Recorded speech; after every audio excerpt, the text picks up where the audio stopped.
Hello there and welcome back to another video, and today I'm going to be reviewing Batman Begins. So, let's get into it.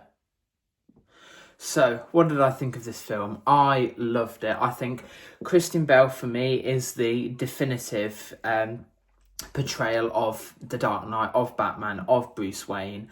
I think the way he's sort of like... Batman and Bruce Wayne in this feel like two different characters. Unlike the Robert Pattinson Batman, which I love, and I'll probably do a review on that soon, this very much feels like two personalities or two different halves of the same coin. Like, you don't really feel like Batman and Bruce Wayne are the same person, which I think is what Batman should be. It should be as far removed from Bruce Wayne as possible. Also as well, I saw this in the cinema as part of Cineworld's Nolan season. They are showing all of Christopher Nolan's films, well, most of them, at Cineworld, and I'm watching The Dark Knight over the next few days, the whole of the Dark Knight trilogy. And I think seeing it in the cinema just sort of elevates the experience, especially with Christopher Nolan's films, the way it's shot on IMAX and in 4K. I think it sort of makes the viewing experience better than, say, if you were just watching it on a 4K disc on your TV. It's sort of like the surround sound. I just haven't came close to sort of that experience with any other film. Like Christopher Nolan's films, it very much feels like sort of an experience and like something like that immerses you in the world of Gotham City, and it feels like where the people are lived in there, and it's not just a city that Batman saves from, like the Joker, Mr. Freeze, Bane, the League of Shadows, in this case Scarecrow. It very much feels like, if you're going to see it in the cinema, which I'd urge anyone to do, it very much feels like an event than instead of just going to the cinema to see any film, which I feel like very few films are like that now, where it feels like you're really experiencing something. But yeah, back to the film. That was a little sidetrack. Now, obviously, like the title suggests, this is the beginning of Batman, so it's an origin story. Now, I've read comics for years and know most origin stories inside and out. And I don't really like when films do an origin story, especially like over and over again, like we've seen with the Sam Raimi trilogy, the Andrew Garfield Spider-Man films. And especially with the Christopher Reeve ones and the Henry Cavill ones, you're seeing the same origin story over and over again, and that's why I'm not really that much of a fan of origin story films, because you're just seeing the same story retold over and over again. But this Batman Begins really feels like a breath of fresh air into that sort of like genre of origin superhero stories. It makes it, obviously you have like the same things like Bruce Wayne being going and training in martial arts, and his parents dying. You obviously see those things, but it's very it's done in such a way where it feels like they're telling a brand new story. Like the way it cuts between him as a child and him in, I can't remember where it is. It looks like the snowy part of Russia. I don't know where it is, but him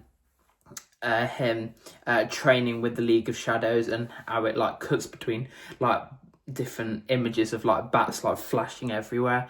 I think the way that is done is brilliant, and it just feels like you're experiencing something. I keep using that word experience because it feels like you're seeing something new, and it's just immersing you in that cinema screen. That's why I think Christopher Nolan is probably the best director of all time, and there's a reason why he's won a lot of Oscars for his films. I also, as well, my highlights of this film is probably Michael Caine as Alfred Pennyworth. I just think he's so funny, and like the darker tones of the film, like he just has some really funny lines. And when I went to see this last night, as of recording this video, when there's that scene when Wayne Manor's just burning to the ground, and Bruce Wayne's trapped under that big piece of like wood, comes in and says, what's the point of all those push-ups if you can't even lift a log? And that is so funny. I don't know if that was in the script or if that was improvised, but that's, to me, what makes Alfred. He can be such a serious character, helping Bruce Wayne in his like endeavours as Batman, but also he has these such funny one-liners, and not just in Batman Begins, but in The Dark Knight and The Dark Knight Rises as well. He has so many sort of funny one-liners, which it sort of like eases the pressure off the situation, if you get what I mean. It very much feels like sort of like the kind of like comic relief in sort of like the dark situation that Bruce Wayne and Batman often finds themselves in. And I think that's what Michael Caine does really well. He is Alfred to me. Like, I haven't seen any other portrayal of Alfred that has came close. I haven't seen the 80s and 90s films, but I've seen the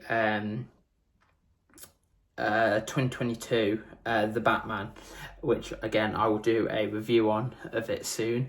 But I feel like he is the definitive version of Alfred. Even when I read like Batman comics and I see Alfred, I read it in his voice, in Michael Caine's voice, like in my head. And like Bruce Wayne, I read it in Christian Bale's voice. I feel like they've done such a great job as actors. They've sort of ingrained that role into themselves. Like, it's very hard to not think of Christian Bale and Bruce Wayne. They very much feel like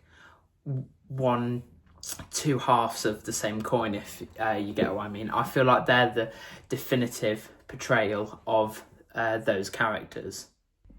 Another highlight of this film for me is how Christopher Nolan uses like different shadows in this film, especially with the scene in the sort of like shipment container yard thing, where they're smuggling drugs in those teddy bears, and the way that you just see like flickers of like the Batman's cape, or you hear like a little swoosh or something across the screen briefly, and you don't actually see him in the costume until there's that like one scene where it's like, where are you? And then like the camera just like pans that way, and then you just see him briefly and it goes, and then like it just completely cuts to black. And I think the way that scene is done is absolute genius, I think, and is probably like the highlight scene of that film for me.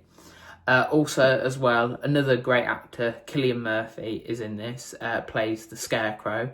I believe he's in all three of the Dark Knight films, but I'm not too sure on that. I can't really remember, but I think he's absolutely amazing. I saw the audition tape that he did for Bruce Wayne, where he did it as Bruce Wayne and then put on the Val Kilmer Batman suit, and I can definitely see why he didn't get the role as Batman. I just don't think he was as suited to that role, but he is a phenomenal actor. If you haven't seen Oppenheimer, another Christopher Nolan film, highly recommend going to see that. The way he sort of like I don't know, it's like the craziness in his eyes. Like, he works at Arkham Asylum, the like lunatic asylum thing, and like sort of when they're putting the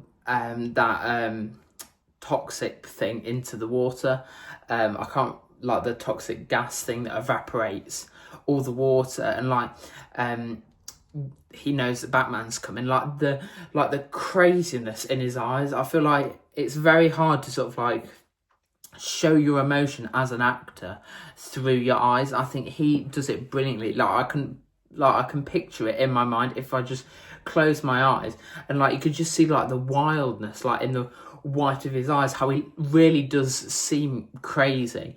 And I just think, I think he's a brilliant actor, and the way he's sort of smooth and kind of quiet, you don't really know too much about him. You don't want to know too much about him. You wouldn't want to run into him at night in a dark alleyway. He's that kind of character.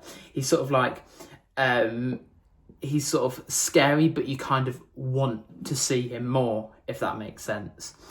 I think he's a great sort of starter villain for Batman, and I do think this one does get overlooked quite a bit within Christopher Nolan's filmography, but also it's most people talk about The Dark Knight, which again I will do a review on, but I feel like this film does get overlooked, and if you ever get a chance to see it in the cinema, is so much better than seeing it on a Blu-ray or a 4K or a DVD. I'd highly recommend going to see it in the cinema if you get the chance to. But of course, you have box sets like this, the Blu-ray set, that you can easily get access to. So that's it for this video. Let me know what you think of Batman Begins, and what's your favourite DC film? Let me know in the comment section down below, and hit the like button and subscribe, and I'll see you in the next video. Bye.